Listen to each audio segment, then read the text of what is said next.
Good morning. Thank you all for coming. I'm really excited to have everybody here in this building. And honestly, this is the first time we've really truly utilized this space we're in right here. So we want to do a lot more of that. We think it's going to be a great space for gatherings like this and many others. Want to tell you a little bit about kind of what we've done, where we are, where we're going. Mostly want to talk about what we're doing on this floor. I know John presented several months ago about the history of the building and what we were doing. So I'm going to focus on the first floor, but just to kind of recap probably what he told you and what we've been working on for the last few years. I'll give you a snapshot here. So for those that don't know, this was an old apparel manufacturing building. In its last 50 years of its operation, they exclusively produced Levi blue jeans on a handshake agreement. Operations closed down in 99, and for the next 20 years, the building sat mostly vacant. The guys kept their offices up there until about 2014, and then once they moved their offices, that was about the time we're like, you know what, we kind of miss it down there. We're going to redo that building so we can go back. Didn't exactly happen like that.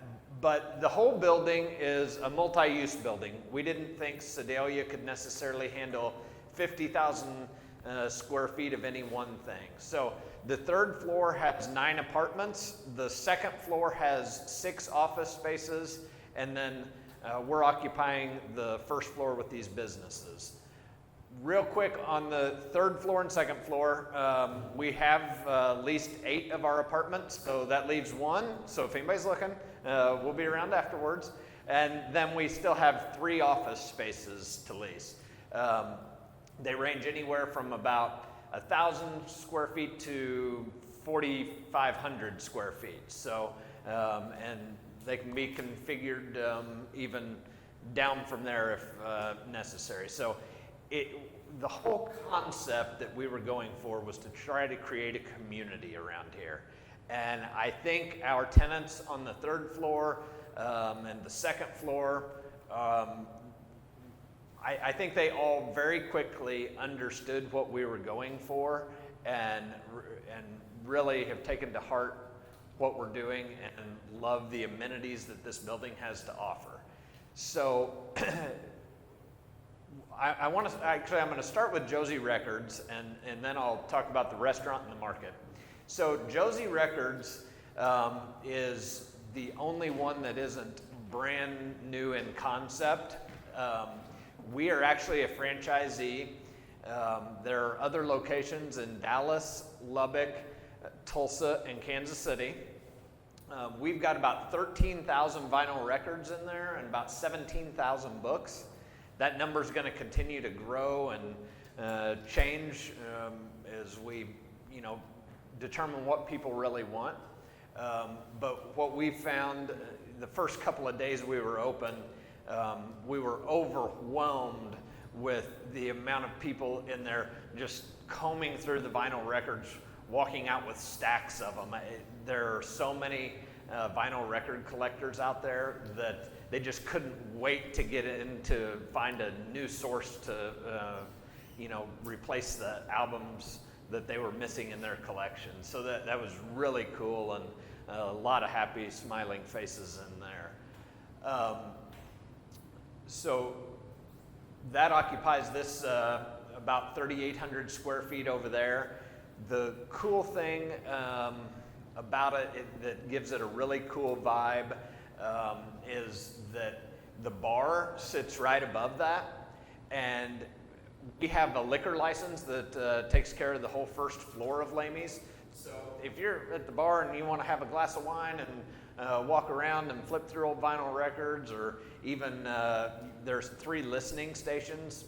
So if you want to hang out, sip a glass of wine and listen, go for it. It's a place to really hang out, relax, and where we want people to feel comfortable spending a lot of time if they want to. So like I said, the bar's right above it. That is the number 5 bistro and bar up there. So the bar's back here, and the dining room seating is back here. It's a fresh, clean American cuisine. We hired Chef Alan Clemens back in February. He comes to us from Lake of the Ozarks. He had spent the previous several years acting as a personal chef, flying all over the country. Chef work for, whatever the gig might be, basically. A lot of like group meetings like this, they might bring in a chef and have him prepare their meals. He has put together an incredibly talented staff. One of the biggest things that we noticed was, while the coronavirus made a lot of things difficult on us, it made being able to hire great talent that much easier, and we could not be more happy with the team of folks that we've put together. His ideas and creations and the rest of his team, the food that they put out is not something that we're accustomed to seeing in Sedalia, Missouri. We feel really fortunate, and we hope that everyone will be able to get out and share in that experience with us. The cool thing about what's going on back there is that we have a beautiful brand new kitchen that doesn't just service the number 5 bistro and bar, though. It also services the Oxhorn Market. The Oxhorn Market is your breakfast and lunch spot.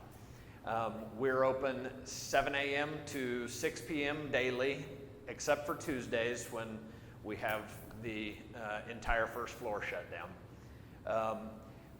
But has a great breakfast and lunch menu. We've noticed that the lunch crowd's the biggest, so we'll be open to some ideas about how we can get some more people here early and later. We kind of shut the kitchen down about 3 o'clock in there, and then we have freezers full of cool things you can take home, warm up for dinner, or that's certainly what we're going to get to. There's some of that now, but we hope to have more. So that is the Oxhorn Market. The name Oxhorn came from a brand of overalls that they actually used to make right here in this building. And then the name number 5, that actually comes from the fact that they were the 5th factory to ever make blue jeans for Levi's. So that's kind of where those names came from. But that's kind of what we've got going on the first floor. I hope everyone makes a point to come hang out with us, have lunch, have a drink, have dinner, peruse the records. I think you'll find it's a really fun, relaxing time down here. So that's all I've got. Jessica. So I just want to say thank you for delivering this great spot in our community. It's brought an additional flair to the community. We're already seeing visitors starting to come in from outside the community to come check out the place. What do you feel like has been your biggest challenge? I know it's a really broad question, but many of these aspects are new to the community, to you guys. Yeah. What's the biggest challenge? The biggest challenge, I mean, I could go on for days here. Just getting construction complete was a challenge. The project took months longer than we thought. A lot of that due to the virus kind of slowed things down. We had trouble sourcing product that was going to be necessary to get open. We had to open the bar without our glassware. So, we made lemonade out of lemons and did a big red Solo cup night to get started. So those are some challenges there. The other challenges are, while many people on our team have plenty of business experience, we didn't necessarily have any restaurant experience. So just learning the processes that go on in a restaurant, particularly from the point of sale side, and the cash management side of that has been a challenge, but we're getting there.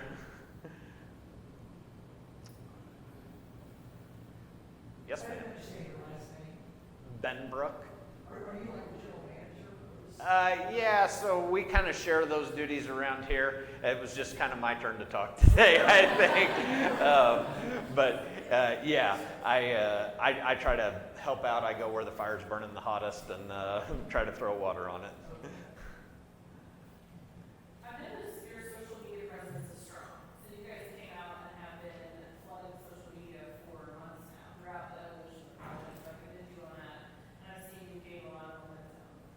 What social media outlet do you feel like you've gained the most? You've translated social media to actual customers with? Yeah, so that's interesting, and I'm probably not the most qualified member of our team to respond to that question, but I'll say this. We started out our first Facebook post probably like right at 2 years ago. I remember it said, check out the new face of Lamy's, and we had 2,000 likes on Facebook almost overnight. It was really wild. I think this town was really excited to see something happening with an old building downtown. I think there were 450 people that worked in this building at any given time. So everybody knows somebody that worked here if you've lived around Sedalia for very long at all. So there was just a lot of excitement, a lot of people were sentimental about it. They just have great memories of this building, so they were so excited to see something going on here. So I think Facebook, really, to answer your question, is where we've probably had the most traction, though I know they're getting involved on Instagram, and I'm sure we'll add some of the other Twitter, whatever else there is too. I'm like social media illiterate, but I do have a Facebook account, but just barely. Yes, ma'am. I guess to piggyback off the first question that Jessica asked, and I realize that yours and John's answer would probably be different, but what's the most fulfilling part of the opening you guys have had here?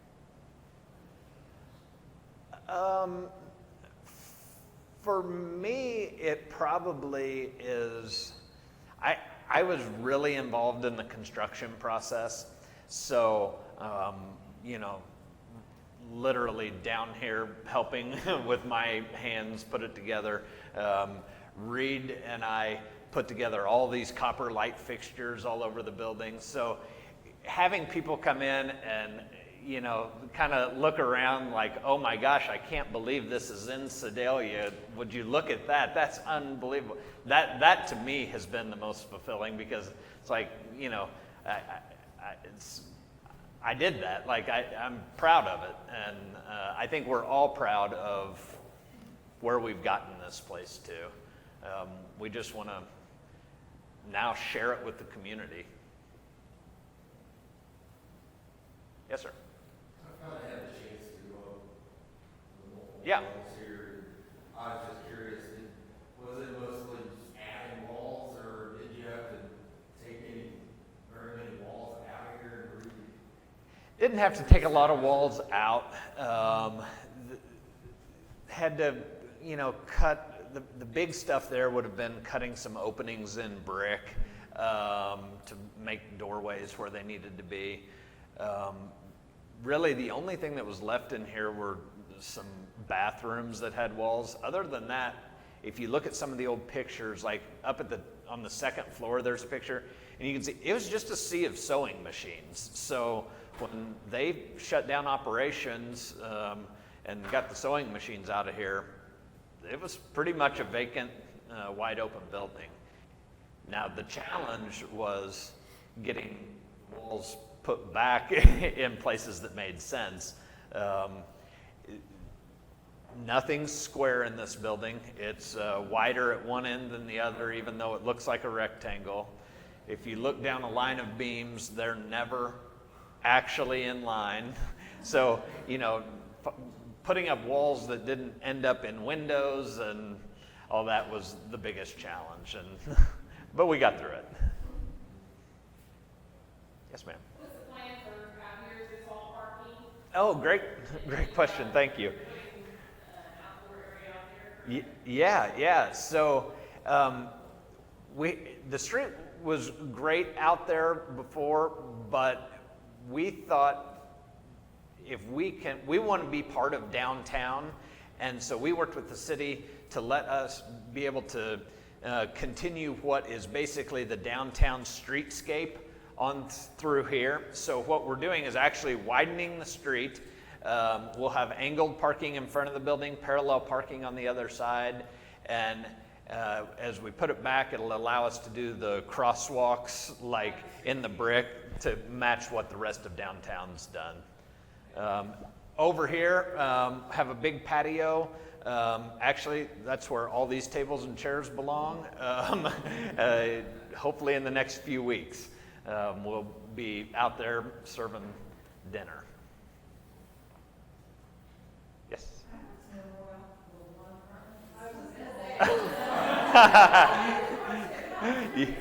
Yeah. So all the apartments, there are 8 of them that are 2 bedrooms, 1 bedroom. It's one of the 2 bedrooms that's still available. They're gorgeous. They all are roughly 1,500 square feet. All brand new appliances, including washer and dryer, all utilities. We're paying all the utilities for all tenants in the whole building. It was far easier for us to manage the service that way than to try to break it all apart. So I think people are pretty excited about it. I'd love to show it off to anybody that wants to see it after we're done here. They're roughly about $1,650 a month.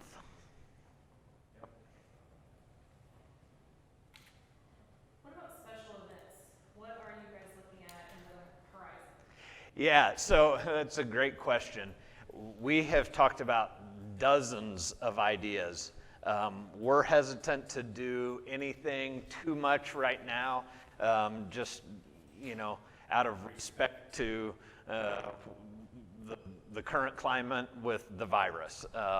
Getting too many people obviously together in one place just doesn't seem like the right thing to do for anyone involved right now. But we do want to have a huge grand opening.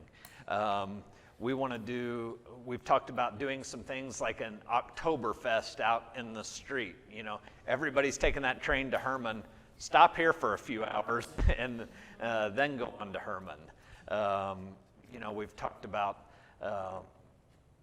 Christmas around here. We bought a huge Christmas tree. We want to bring Santa Claus down here, have tons of activities for the kids, just anything that makes sense related to the season probably is what we'll do.